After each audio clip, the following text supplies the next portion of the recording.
বন্ধুসকল আজি ব্লগটো ষ্টাৰ্ট কৰিছোঁ মাৰ পৰা। মা গৈছে এতিয়া ফুল আনিব। মৰ্ণিং বন্ধুসকল, নচিবুৰা নতুনটা ব্লগলৈ আপোনালোকক সকলোকে স্বাগতম জনাইছোঁ।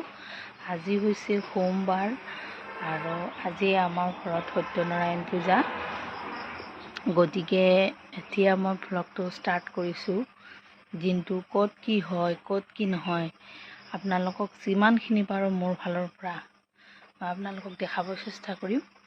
গতিকে আপোনালোকে ব্লগটো চাই থাকিব। যিহেতু এতিয়া ঘৰত মানুহ নাই, মাও ফুল উঠাব গ'ল। এতিয়া বাবুত আজি এনেকুৱা হৈছে যে মানে যিদিনাখন কাম বেছি দেখিব ল'ৰা ছোৱালী দিনাখন টোপনি কম যায়। গতিকে মোৰো আজি এনেকুৱা চিটুৱেশ্যন যে সি এতিয়াই উঠি গৈছে জানানে। এতিয়া 5:30 বাজিছে, এতিয়াই সি উঠি গৈছে। এতিয়া মই যিহেতু বাহিৰৰ কিবা অলপ কাম নিপটাই ল'লোঁ আৰু এতিয়া ঘৰ চৰ মুচি গা ধুই পূজা দি ল'ম বুলি ভাবিছোঁ।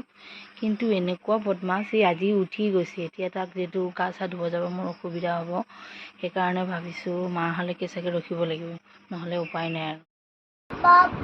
পাপা নাই, পাপা আহিছে না। এয়া বন্ধু বান্ধৱীসকল, বিচনা মই পাৰি লৈ ল'লোঁ অলৰেডি। যিহেতু পূজা, আলহী আহিব, অলপ নতুন বিচনা পাৰি লৈ ল'লোঁ আৰু।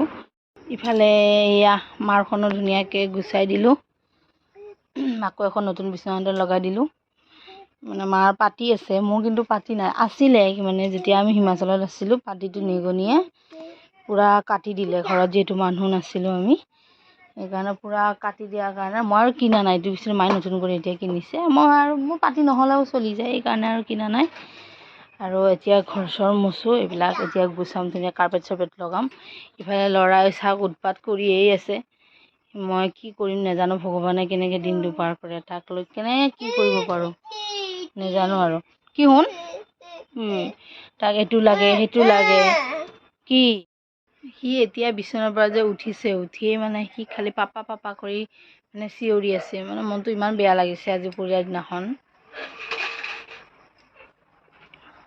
মানে যিহেতু তাৰ পাপাক ঘৰত নাই, মানে কি ক'ম আপোনালোকক, সি খালি পাপা পাপা বুলি চিঞৰি আছে।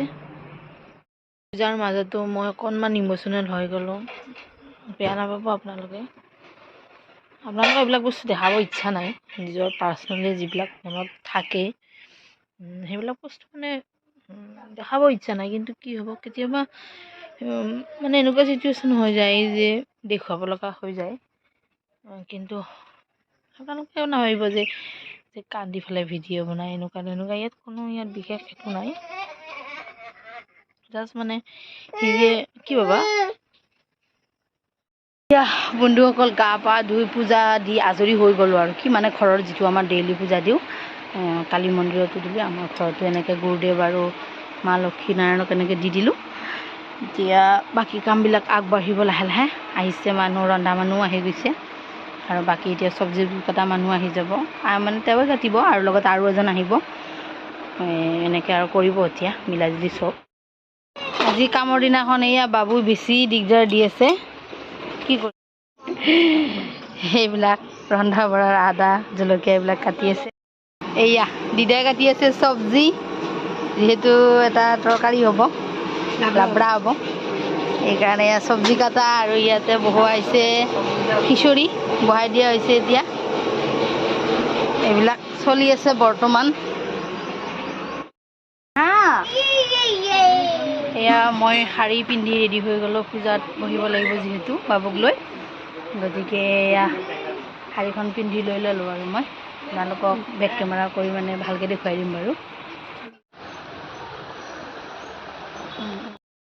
যিহেতু মানুহজন পূজাত অনুপস্থিত, বহুত মিছ কৰিছোঁ। তেওঁৰ লগত মানে তেওঁ থাকিলে পূজাটো কৰি মনটো বহুত ভাল লাগিলে হয়। কিন্তু কি কৰিব, তেওঁৰ যিহেতু ছুটি নাই, ছুটি নোহোৱাৰ কাৰণে তেওঁ আহিব নোৱাৰিলে। সেইকাৰণে এতিয়া পূজাত বাবুক লৈ ময়ে বহিম। এতিয়া ব্ৰাহ্মণ আহি গ'ল, আহি তেওঁ পূজাৰ যা যোগাৰবোৰ কৰি ল'লে। ইয়াৰ পাছত মই পূজাত বহিব লাগিব। ইফালে আমাৰ ঘৰত নিমন্ত্ৰণ দিয়া আলহীবিলাকো আহি গ'ল। তেওঁলোক পূজাৰ কাৰণে যিহেতু তেওঁলোকক নিমন্ত্ৰণ কৰা হৈছিলে, গতিকে তেওঁলোকক চাহ পানী যি পাৰোঁ তেওঁলোকক অলপ জলপানী দি দিছোঁ। এতিয়া ইফালে হৈ আছে এটা লাবৰা, চব লগ লগাই এটা বনোৱা হৈ আছে আৰু। এয়া দিদাই নমাই আছে লাবৰা, যিহেতু খিচৰিৰ লগত লাবৰা দিয়া হ'ব। গতিকে এয়া নমাই আছে এতিয়া। পূজা যেতিয়া আৰম্ভ হ'ল সেইকাৰণে বাবুক লৈ মই এয়া বহি গ'লোঁ আৰু যিখিনি নীতি নিয়ম আছে সেইখিনি মই বাবুৰ দেউতাকৰ সলনি এতিয়া ময়ে কৰি আছোঁ, যিহেতু দেউতাক পূজাত অনুপস্থিত আহিব নোৱাৰিলে। সেইকাৰণে বাবুক লৈ যিখিনি নিয়ম নীতি সেইখিনি মই আৰু বাবুৱে সম্পন্ন কৰিম। আপোনালোকে ভিডিঅ'টো আগলৈ চাই থাকিব।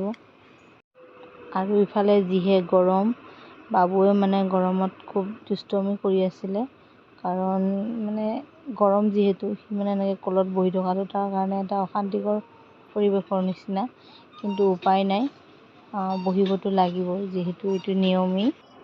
বন্ধুসকল, এই যে মই নাৰায়ণ পূজাখন পতা আজি 3 বছৰেই হ'ব।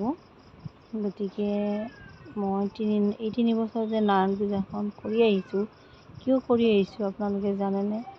নিশ্চয় নাজানিব, কাৰণ যিহেতু মই নতুনকৈ ব্লগ কৰিছোঁ আৰু আপোনালোকে জনাটো সম্ভৱ নহয়, কাৰণ মই কেতিয়াও কোৱাও নাই।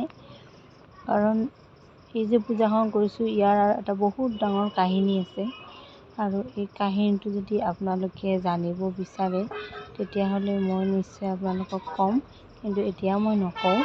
কিয় নকওঁ, আপোনালোকে মোৰ ভিডিঅ'টো চাই যদি আপোনালোকে জানিব বিচাৰে তেতিয়াহে মই ক'ম, কিয়নো মই নিজে নিজে ইয়াক মই একো নকওঁ। এইটো এটা মটিভেশ্যন ভিডিঅ'ৰ নিচিনাই, কিন্তু মই নিজকে মানে বিশ্বাস কৰিছোঁ বা মোৰ বিশ্বাসৰ ফল মই লাভ কৰিছোঁ, যাৰ কাৰণে এই আজি মই পূজাখন মোৰ ল'ৰাৰ নামত মই প্ৰত্যেক বছৰে মই কৰিম আৰু কৰি আছোঁ। গতিকে আপোনালোকে ভিডিঅ'টো চাই ভাল লাগিলে লাইক কৰিব। ইফালে বাবু আৰু মই পূজাত বহাৰ নিয়ম নীতি শেষ হোৱাৰ পিছত এতিয়া হৈ আছে গীতা পাঠ। যিহেতু নাৰায়ণ পূজাত গীতা পাঠ কৰিব লাগে, সেইকাৰণে চবেই গীতা পাঠ শুনি আছে। গীতা পাঠ শেষ হোৱাৰ পিছত এতিয়া মই বহি গ'লোঁ যজ্ঞত, লগতে মোৰ এইয়া ননদো বহি গৈছে ওচৰতে। যিহেতু গীতা পাঠ শেষ হোৱাৰ পিছত যজ্ঞ হয়, যজ্ঞ শেষ হোৱাৰ পিছতেই পূজা শেষ হ'ব। গতিকে যজ্ঞত আৰু মই বাবুক বহাই নল'লোঁ, যিহেতু প্ৰচুৰ গৰম আছিলে আৰু ইমান গৰমৰ মাজত সিওৱাক মানে ওচৰত লৈ বহাটো খুব টান আছিলে, আৰু সেইকাৰণে মই অকলে বহি গ'লোঁ। আৰু এই যজ্ঞ চলি আছে আপোনালোকে দেখিছে, আৰু তাৰ দেউতাকৰ যি মানে নিয়ম নীতি বাবু দেউতাকে কৰিব লাগিছিল সেইখিনি ময়েই কৰিছোঁ। এতিয়া আমাৰ পূজা ফাইনেলি শেষ হৈ গ'ল, যজ্ঞ শেষ, সূতা চূতা লৈ ল'লোঁ, অঞ্জলি লৈ ল'লোঁ, এয়া বাবুই ল'লে। এতিয়া আমাৰ পূজা ফাইনেলি শেষ হৈ গ'ল। এতিয়া হ'ব খোৱা লোৱা, প্ৰসাদ। ভগৱানে যেন এই বছৰটো চবকে ভালে ৰাখে, চবৰে যেন ভালে যায়, তাৰ কাৰণে ভগৱানৰ ওচৰত প্ৰাৰ্থনা কৰিলোঁ, চবকে মানে আৰু সকলোকে ভালে। এতিয়া খোৱা লোৱা চলি আছে, যিহেতু পূজা শেষ হৈ গ'ল, গতিকে মানুহ আহি আছে, এজনকে দিয়া গৈছে। এইটো আমাৰ দিহা নামতে পূজা কৰা হৈছে ন নাদুন। বহুত ভাগৰি গৈছোঁ, যিহেতু মানুহ এতিয়ালৈকে আহিয়ে আছে, গতিকে দিয়া লোৱা চব চলি আছে। যদি আজি এই পূজা ব্লগটো চাই ভাল লাগিছে তো লাইক কৰিব, লগতে মোৰ চেনেলটো ছাবস্ক্ৰাইব কৰি দিব। আজিলৈ টাটা।